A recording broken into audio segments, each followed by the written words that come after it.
Saint Joseph, écoute ma prière, guide-moi vers lui comme un enfant. Saint Joseph, obtiens-moi sa lumière, pour rester en lui toujours présent. Bienheureux l'humble époux de Marie, protecteur et père nourricier, accueillant chastement dans sa vie un projet, son projet. Saint Joseph, écoute ma prière, guide-moi vers lui comme un enfant. Saint Joseph, obtiens-moi sa lumière, pour rester en lui toujours présent. Bienheureux qui peut permettre à l'autre de grandir, de naître et devenir le témoin silencieux et l'apôtre d'un désir, son désir.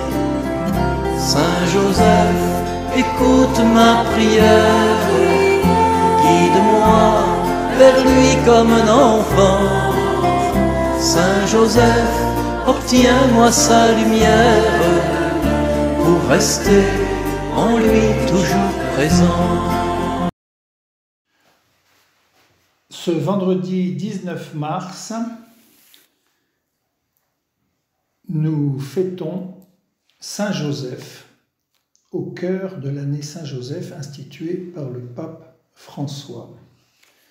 La première lecture est tirée du deuxième livre de Samuel, au chapitre 7, la deuxième lecture de la lettre de Saint Paul aux Romains, au chapitre 4, et voici l'évangile de Jésus-Christ selon Saint Matthieu, au chapitre 1. Jacob engendra Joseph, l'époux de Marie, de laquelle fut engendré Jésus, que l'on appelle Christ. Or voici comment fut engendré Jésus-Christ. Marie, sa mère, avait été accordée en mariage à Joseph. Avant qu'ils aient habité ensemble, elle fut enceinte par l'action de l'Esprit Saint. Joseph, son époux, qui était un homme juste et ne voulait pas la dénoncer publiquement, décida de la renvoyer en secret. Comme il avait formé ce projet, voici que l'ange du Seigneur lui apparut en songe et lui dit « Joseph, fils de David, ne crains pas de prendre chez toi Marie, ton épouse, puisque l'enfant qui est engendré en elle vient de l'Esprit Saint.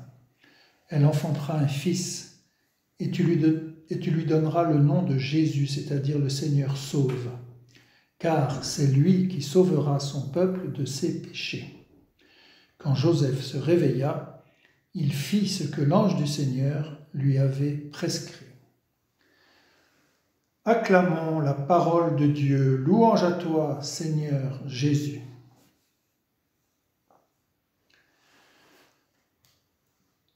Eh bien, ce n'est certainement pas de cette façon-là que Joseph envisageait ses projets d'avenir, car il était promis en mariage à Marie, mais la voilà enceinte avant qu'il se soit connu. Et pourtant Joseph, parce qu'il a l'intelligence de la foi, parce que son cœur est ouvert au Seigneur, Joseph donc comprend que ces événements déroutants sont un appel de Dieu. Même s'il ne comprend pas tout, il assume la situation. Il continue de faire confiance. Il fait face. Combien de fois les pères de famille, les mères de famille doivent faire face à des situations imprévues?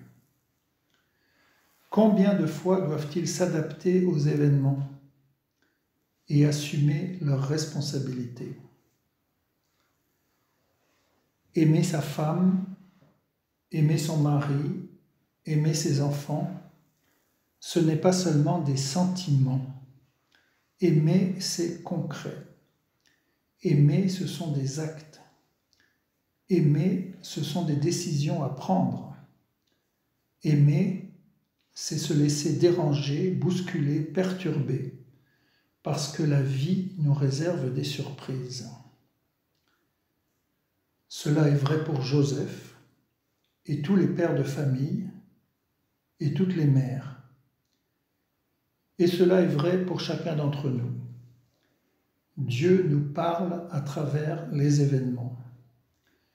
Les situations de notre vie sont souvent des appels du Seigneur à nous laisser bousculer, à aimer davantage, à aimer autrement. Et nous prions avec l'oraison de la fête de Saint Joseph. Dieu Tout-Puissant, à l'aube des temps nouveaux, tu as confié à Saint Joseph la garde des mystères du salut. Accorde maintenant à ton Église, toujours soutenue par sa prière, de veiller sur leur achèvement. Nous te le demandons par Jésus-Christ, ton Fils, vivant, pour les siècles des siècles.